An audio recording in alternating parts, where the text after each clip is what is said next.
जी मलिक असद सिकंदर साहब। Thank you mister speaker. मैं अपने हल्के की बात करूंगा। एक तो लोड शेडिंग ने हमें बड़ा तंग किया। 18 घंटे हमारे इलाके में लोड शेडिंग है। लाइट चली जाती है, कहते हैं फॉल्ट है। उसके बाद जब लाइट आती है 18 घंटे बाद फिर बोलते हैं कि लोड शेडिंग है।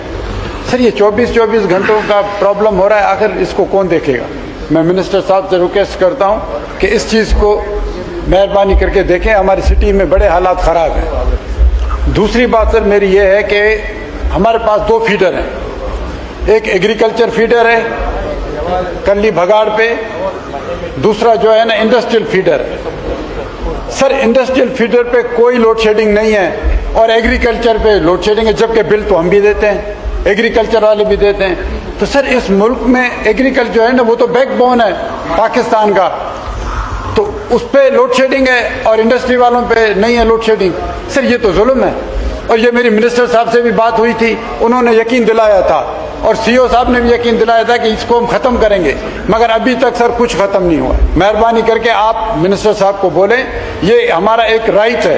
ये एग्रीकल्चर वाले जो हैं, हम सब एग्रीकल्चरलिस्ट हैं, जो भी इधर जीत के आते हैं ये सब एग्रीकल्चरलिस्ट हैं। तो ये जब उनको भी दी जाती है, सेम फीडर है तो उनको भी दी जाए। सर तीसरा मसला मेरा है सुई गैस का।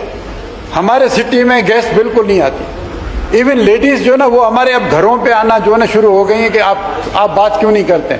आप मेहरबानी करके इनको बोलें कि सिटी जो हमारा सिटी है कोटरी सिटी, उसमें बड़ा प्रॉब्लम है सुई गैस का, वो भी मसला हमें हल करके दें।